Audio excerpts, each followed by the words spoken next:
Welcome back to another Run Bike Mike video. I am Mike. If you're new to this channel, thank you for stopping by. If you've been here before, thank you so much for coming back. Today, I want to do an unboxing and a first look at the Hoka Torrent. Let's take a look.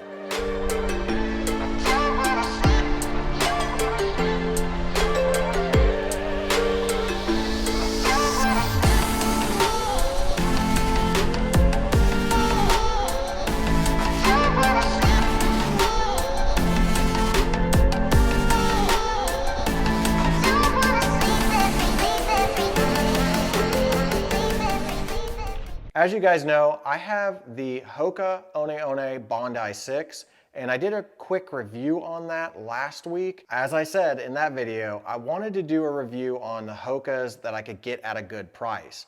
Well, after running in those shoes for just a little bit, I was really excited about how comfortable the Hoka shoes actually are and decided to pick up a pair of trail shoes. I picked up the Hoka One Torrents. Not the Torrent 2s, but the Torrent 1s, and I got them for a steal on Runner's Warehouse.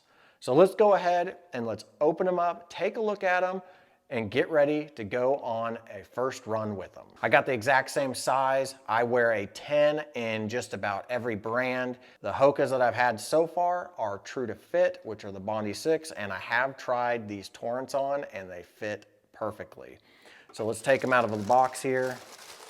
This is the Hoka Torrent. Now this shoe, it came out about 2 years ago. So they were just recently replaced about a year ago with the Torrent 2s. And there really wasn't a lot of change difference in between the shoes. So I got these for $89, which is a really good deal. These typically run 120 bucks, which is a steal in itself for a Hoka shoe. But this just isn't an ordinary Hoka shoe. This is the least Hoka of all Hokas, and it's more like a regular trail shoe, but a little bit different. So let's take a look at them. One thing that's a little bit different from this than what you would see in, like, say, the Speed Goat, which is kind of their higher end line of trail running shoes, is this does not have the Vibram sole, but it does have the larger high lugs, just like the Speed Goat does, but it's not a Vibram material. Now, looking at this in comparison to my last pair of Saucony trail running shoes, this thing looks like it's going to grip like a champ. So I'm really excited to try these out on my local trails. It does have a nice liner here around the outside of the shoe that looks like it will protect it from rocks and debris, so you wouldn't be getting necessarily maybe even water. You wouldn't tear up the front of your shoe real easy if you kicked a rock with it, because it does have some extra protection that goes up along the top of the fabric. Now the ProFly midsole is what comes on this shoe. Now what makes that so unique is that just like typical Hoka, they make a little bit of cushion in their shoes no matter what. And with this one, even though that this is a responsive model, the ProFly allows it to have more cushion in the heel, so you have a nice soft landing, but then it's firmer up front, so you get propelled off of your foot faster. You don't have a lot of cushion that you're pushing down on. You're just gonna land on your foot, and then you're gonna be able to push straight off. So this is more of a race trail shoe than I would say even the Speed Goat. It's really, really light. This comes in at only 9 ounces for the men's shoe. That is crazy light. This also has a 5mm heel drop, which is a little bit more, actually 1mm more than the Bondi 6, which I already have. So that'll be kind of good for me to switch between the two. Not that that's as important with a trail shoe. I've run in Ultras, which have 0 drop, and I really love them. But I've also ran in other trail shoes that have like an 8mm drop. I don't find that the heel drop makes all that much of a difference on a trail shoe, but that's just me personally.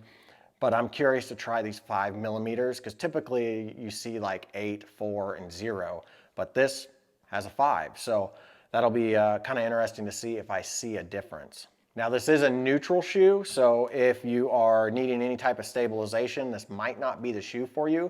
And if you're used to using some of the other Hoka shoes that are neutral, these might work really well for you. Now, as I said, this is rated as a responsive shoe, which means that it's the least cushioned of all of the Hokas out there. So as for trail shoes, you're not going to get less cushion than what the Torrent is actually going to give you, which in my opinion, for shorter trail runs, half marathon trail runs, maybe even 25Ks, this shoe should perform really well.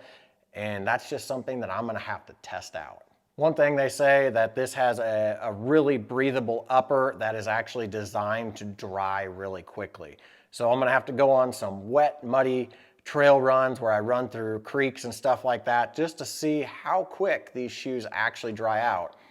Based off of how light they are, I think that they'll probably dry out pretty quick because I can only imagine that this material is thinner than a typical shoe.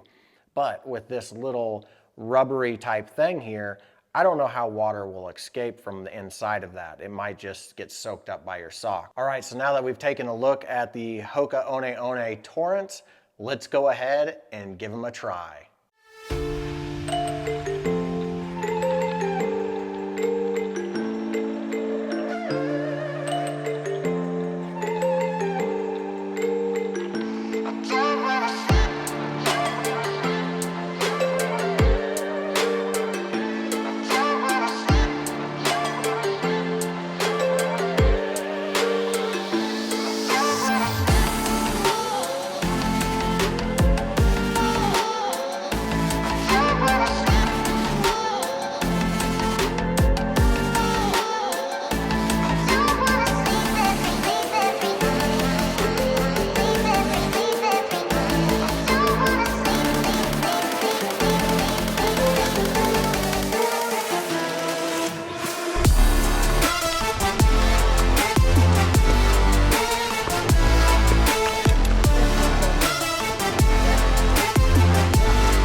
Yeah.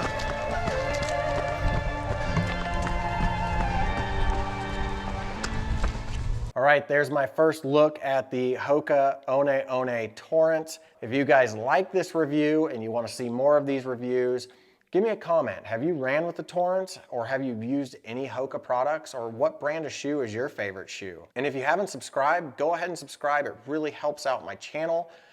As of right now, I should have the membership option down below. If you guys are curious about supporting this channel and you want to see this channel grow, allowing me to do more product reviews like this, more trail builds, or heck, just buy me a beer. I would appreciate that. You can join in the membership below. For 99 cents a month, you'll get my videos just a little bit early each week. Sometimes you'll get them up to a week or a couple days earlier than what I would normally release them. But the big thing is you help out this channel, you help it grow, and hopefully keep this thing going for as long as possible. But as always, get out there, run, bike, build, and just have fun. We'll see you in the next one. Yeah. These things are sick. I'm gonna tear up some mad trail with these bad boys this year.